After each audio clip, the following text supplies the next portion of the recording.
ওসমান হাদি হত্যা মামলা, ফয়সাল অস্ত্র রাখত ডাইনিং টেবিলের বিশেষ ড্রয়ারে। অস্ত্রের বিষয়ে জানতে চাইলে সে বলতো ঠিকাদারি করলে অস্ত্র রাখতে হয়।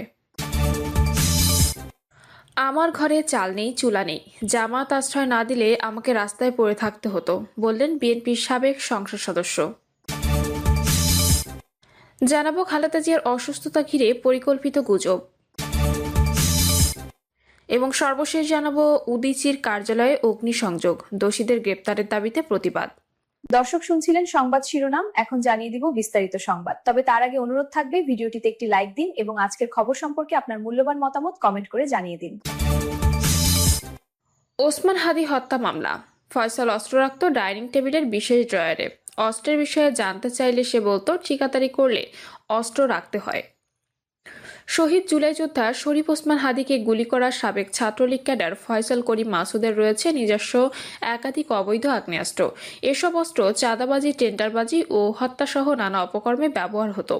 মাঝে মধ্যে ভাড়ায়ও দেওয়া হতো। নিজ বাসায় ডাইনিং টেবিলের নিচে বিশেষ কায়দায় তৈরি করা ড্রয়ারে রেখে দিত ওইসব আগ্নেয়াস্ত্র। এ বিষয়টি পরিবারের সবাই জানত, কিন্তু কেউ কিছু বলতো না।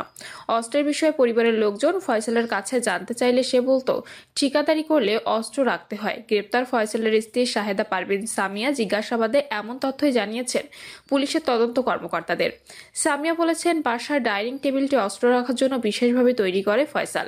সেখানে অস্ত্র রাখার বিষয়টি ফয়সালের মা ও বাবা জানতেন। তারা কখনো ছেলেকে এসব নিয়ে কিছু বলতেন না।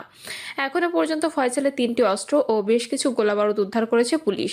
সংশ্লিষ্ট সূত্রে এসব তথ্য জানা গেছে। একদিকে ফয়সালের স্ত্রী, শ্যালক ও বান্ধবীকে ফের 4 দিনের রিমান্ডে নেওয়া হয়েছে।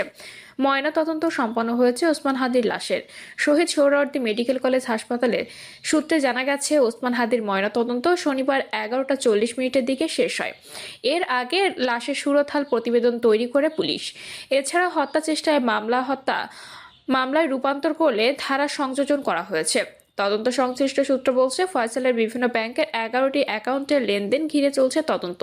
কোন কোন অ্যাকাউন্ট থেকে সেখানে টাকা ঢুকেছে তার চুলচেরা বিশ্লেষণ চলছে।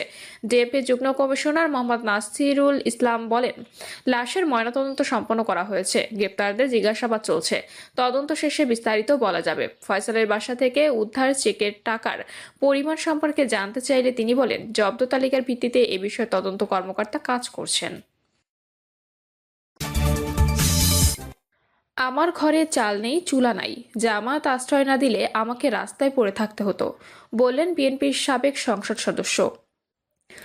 জামাত ইসলামী যদি আশ্রয় না দিত তাহলে হয়তো রাস্তায় পড়ে থাকতে হতো বলে মন্তব্য করেছেন বিএনপির সাবেক সংসদ সদস্য, বীর মুক্তিযোদ্ধা ও সদ্য জামাত ইসলামীতে যোগ দেওয়া মেজর আখতারুজ্জামান রঞ্জন। তিনি বলেন, এই বয়সে নতুন করে ঘর বা দল গড়ার সামর্থ্য আমার নেই। আমার ঘরে চাল নেই, চুলা নেই, কিভাবে নতুন ঘর বানাবো? এই বয়সে কেউ আমাকে আশ্রয় দেবে না, কিন্তু জামাত ইসলামী আমাকে আশ্রয় দিয়েছে। এজন্য আমি তাদের প্রতি কৃতজ্ঞ। এই কৃতজ্ঞতা আজীবন থাকবে। আখতারুজ্জামান বলেন, আমি সিদ্ধান্ত নিয়েছি যে কথায় জামাত ইসলামী কষ্ট পায় সেই কথা আমি বলবো না। প্রয়োজনে আমার জবাব কেটে দেব, কারণ তারা আমাকে আশ্রয় দিয়েছে। আমি তাদের ভালো মন্দের সঙ্গে থাকবো। জামাত তাদের রাজনীতি করবে, এগিয়ে যাবে। নিজের রাজনৈতিক অবস্থান প্রসঙ্গে আখতারুজ্জামান বলেন, আজ হঠাৎ করে দেখছি আমার দাম বেড়ে গেছে। বিএনপির অনেক বন্ধু ফেসবুকে আমাকে নিয়ে লেখালেখি করছে, এতে আমি সুক্রিয়া জানাই। তারা এখন বুঝতে পারছে আমি তাদের ঘরে একটি মোটা খুঁটি ছিলাম।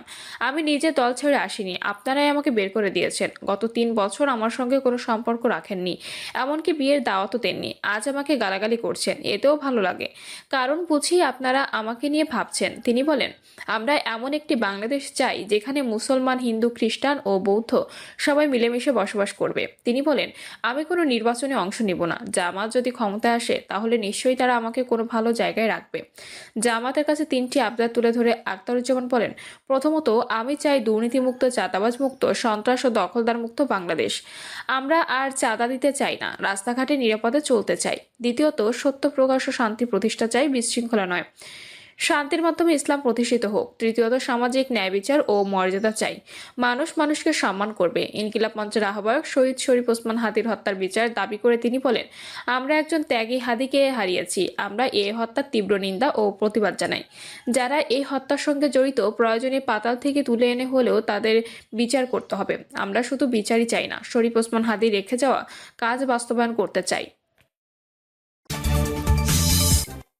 খালেদা জিয়ার অসুস্থতা ঘিরে পরিকল্পিত গুজব, সাবেক প্রধানমন্ত্রী ও বিএনপি চেয়ারপারসন খালেদা জিয়ার অসুস্থতাকে কেন্দ্র করে সামাজিক যোগাযোগ মাধ্যমে পরিকল্পিত গুজব ছড়ানো হচ্ছে। আসন্ন নির্বাচনকে ঘিরে দেশে যখন উদ্বেগ ও উৎকণ্ঠা, ঠিক সেই সংবেদনশীল এ পরিস্থিতিকে পুঁজি করে ভুয়া ও বিভ্রান্তিকর সব তথ্য ছড়িয়ে রাজনৈতিক ও সামাজিক অস্থিরতা সৃষ্টিতে সক্রিয় রয়েছে একটি চক্র। মনিটাইজেশন ও ভিউ বাণিজ্যের উদ্দেশ্যে সাংগঠিতভাবে অপতথ্য ছড়াচ্ছে অন্তত শতাধিক ফেসবুক প্রোফাইল, পেজ ও গ্রুপ। মানুষের আবেগকে উস্কে গিয়ে গুজবকে পণ্য বানানো এবং সমাজে বিভ্রান্তি উত্তেজনা ছড়ানোই তাদের উদ্দেশ্য বলে মনে করছে বিশেষজ্ঞরা। অনুসন্ধানে দেখা গেছে নভেম্বরের শেষ সপ্তাহ থেকে 10 ডিসেম্বর পর্যন্ত ছড়ানো এইসব কন্টেন্টের অধিকাংশই খালেদা জিয়ার মৃত্যুর গুজবকে কেন্দ্র করে তৈরি। পোস্টগুলোর ভাষা, গ্রাফিক্স, ভিডিও ক্লিপ এবং প্রকাশের সময় প্রায় একই রকম, যা সংগঠিত অপতথ্য প্রচারের ইঙ্গিত দেয়। আইডি বা পেজগুলোর বেশিরভাগই এই 15 দিনের মধ্যে খোলা হয়েছে এবং উদ্দেশ্যও একই, গুজব ছড়ানো। এসব পোস্ট বিশ্লেষণ করলে দেখা যায় 50টির বেশি পোস্টে সরাসরি খালেদা জিয়ার মৃত্যুর গুজব ছড়ানো হয়েছে। এর মধ্যে 10টি পোস্টে বলা হয়েছে উন্নত চিকিৎসার জন্য তাকে বিদেশে নেওয়া হয়েছে। 30টি পোস্টে ছিল খালেদা জিয়ার শারীরিক অবস্থার বিষয়ে বিভ্রান্তিকর ও অসত্য তথ্য। আর প্রায় 11টি পোস্টে দাবি করা হয়েছে রাজনৈতিক কারণে মৃত্যুর খবর গোপন রাখা হয়েছে। মাই বাংলা টিভি নামে একটি ফেসবুক পেজ থেকে খালেদা জিয়ার মৃত্যুর গুজব ছড়ানো হয়। 7 ডিসেম্বর ওই পেজে একটি ফটোকার্ড পোস্ট করে লেখা হয়, আর নেই দেশনেত্রী বেগম খালেদা জিয়া। একই ধরনের বিভ্রান্তিকর তথ্য ছড়ানো হয় 9 ডিসেম্বর শারিন তমা রিলস নামে একটি অ্যাকাউন্ট থেকে। সেখানে দাবি করা হয় খালেদা জিয়ার মৃত্যুর রহস্য নিয়েও রাজনীতি চলছে এবং তিনি নাকি 28 নভেম্বর রাত 10টা 30 মারা গেছেন। এছাড়া জীবন বাংলা নিউজ নামে আরেকটি ফেসবুক পেজ থেকেও একটি ধরনের গুজব ছড়ানো হয়। সেখানে ফটোকার্ডে লেখা হয়, চলে গেলেন না ফেরার দেশে বেগম খালেদা জিয়া। শুধু খালেদা জিয়াকে নিয়েই নয়, কখনো বিএনপির ভারপ্রাপ্ত চেয়ারম্যান তারেক রহমানের দেশে ফেরা, কখনো তার স্ত্রী ডক্টর জোবাইদা রহমানকে ঘিরে উদ্দেশ্য প্রণোদিত ও প্রোপাগান্ডামূলক পোস্ট ছড়ানো হচ্ছে। সম্প্রতি আজ বাংলা অনলাইন নামে একটি পেজ থেকে ডিবিসি নিউজের আদলে হুবহু একটি ভুয়া ফটোকার্ড তৈরি করা হয়। সেখানে লেখা হয়, দেশে চিকিৎসা নিতে আগ্রহের কথা পুত্রবধূ জোবাইদা রহমানকে জানিয়েছেন খালেদা জিয়া। অথচ পোস্টের ক্যাপশনে ব্যঙ্গ করে লেখা হয়, ভেন্টিলেটরে থাকা রোগী কথা কয় কেমনে, খালেদা জিয়া দুনিয়ার মায়া ত্যাগ করে চলে গেছেন। পুরো ফটোকার্ডটি ছিল ভুয়া। বিএনপির মহাসচিব মির্জা ফখরুল ইসলাম আলমগীরের অসুস্থ হওয়ার পুরনো একটি ভিডিও ছড়িয়ে পড়ে। 22 সেকেন্ডের ভিডিও মুহূর্তে ছড়িয়ে দেওয়া হয় ফেসবুকের বিভিন্ন আইডি ও পেজ থেকে। সেখানে দাবি করা হয়, বিজয় দিবসে সাভার জাতীয় স্মৃতিসৌধে বক্তব্য দেওয়ার সময় মির্জা ফখরুল হার্ট অ্যাটাকের শিকার হন। তবে ফ্যাক্ট চেক করে দেখা গেছে ভিডিওটি 1 বছর আগে। অথচ মির্জা ফখরুল এবার বিএনপির পক্ষ থেকে জাতীয় স্মৃতিসৌধে যাননি। এমনকি দেশের জনপ্রিয় টেলিভিশন চ্যানেল যমুনা টিভির লোগো নকল করে ফটোকার্ড তৈরি করে এসব গুজব ছড়ানো হচ্ছে। জানো না টিভি নামে একটি পেজ থেকে ছড়ানো পোস্টে তারেক রহমানের উদ্ধৃতি দেখিয়ে বলা হয়, দেশনেত্রী আর নেই, আমরা নির্বাচনে অংশগ্রহণ করব না, যার কোনো সত্যতা নেই। যদিও এসব পোস্টে কোনো নির্ভরযোগ্য সূত্র বা প্রমাণ থাকে না, তবুও সেগুলো দ্রুত সামাজিক যোগাযোগ মাধ্যমে ছড়িয়ে পড়ে, যা সাধারণ মানুষের মধ্যে বিভ্রান্তি ও আতঙ্ক তৈরি করে। এএপির ফ্যাক্ট চেক সম্পাদক ইয়ামিন সাজিদ বলেন, খালেদা জিয়ার অসুস্থতা নিয়ে যেসব তথ্য সামাজিক যোগাযোগ মাধ্যমে ছড়ানো হচ্ছে তার বড় একটি অংশ সম্পূর্ণ ভুয়া ও বিভ্রান্তিকর। এসব অপতথ্যের হাত থেকে নিজেকে এবং সমাজকে বাঁচাতে হলে জনগণকে নির্ভরযোগ্য গণমাধ্যম থেকে তথ্য জানার চেষ্টা বাড়াতে হবে। সামাজিক মাধ্যমে কোনো সেনসিটিভ তথ্য দেখলে সেটা বিশ্বাস করার আগে অবশ্যই যাচাই করে দেখতে হবে। বিশ্লেষণে দেখা যায়, অধিকাংশ ক্ষেত্রে অপতথ্য প্রচারকারীরা কথিত ব্রেকিং নিউজ টেমপ্লেট ব্যবহার করে সাধারণ মানুষের দৃষ্টি আকর্ষণ করছে। তথ্যকে সহজে বিশ্বাসযোগ্য করে তুলতে কৃত্রিম বুদ্ধিমত্তা দিয়ে তৈরি ছবি ও ভিডিও ব্যবহার করে সেগুলো ভাইরাল করা হচ্ছে। এসব পোস্টে খালেদা জিয়া ও হাসপাতালের নাম ব্যবহার করে ভুয়া ছবি, ভিডিও ক্লিপ এবং গ্রাফিক সংযুক্ত করা হয়, যা দেখে অনেকে বিভ্রান্ত হচ্ছেন। অনুসন্ধানে আরও উঠে এসেছে চেহারার খানিকটা মিল আছে এমন ব্যক্তিদের কিংবা কাছাকাছি সময়ে হাসপাতালে ভর্তি বা অসুস্থ থাকা বিভিন্ন রোগীর ছবি ব্যবহার করে সেগুলোকে খালেদা জিয়ার ছবি বলে প্রচার করা হচ্ছে। কিছু ক্ষেত্রে পুরনো ও ভিন্ন ঘটনার ছবি নতুন ঘটনার সঙ্গে জুড়ে দিয়ে ব্রেকিং আকারে উপস্থাপন করা হয়। এই কৌশলের মাধ্যমে আবেগ উস্কে দিয়ে দ্রুত শেয়ার বাড়ানো এবং মনিটাইজেশন থেকে আর্থিক লাভ করাই অপতথ্য ছড়ানো চক্রের মূল লক্ষ্য বলে মনে করছেন বিশ্লেষকরা। বিশেষজ্ঞদের মতে একযোগে অপতথ্য ছড়ানোর মূল লক্ষ্য হচ্ছে সমাজে রাজনৈতিক অস্থিরতা ও অবিশ্বাসের পরিবেশ তৈরি করা।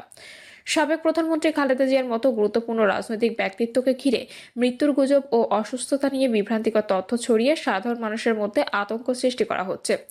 এতে একদিকে যেমন সামাজিক অস্থিরতা বাড়ছে, অন্যদিকে রাজনৈতিক পরিস্থিতি আরও উত্তপ্ত করার চেষ্টা করা হচ্ছে।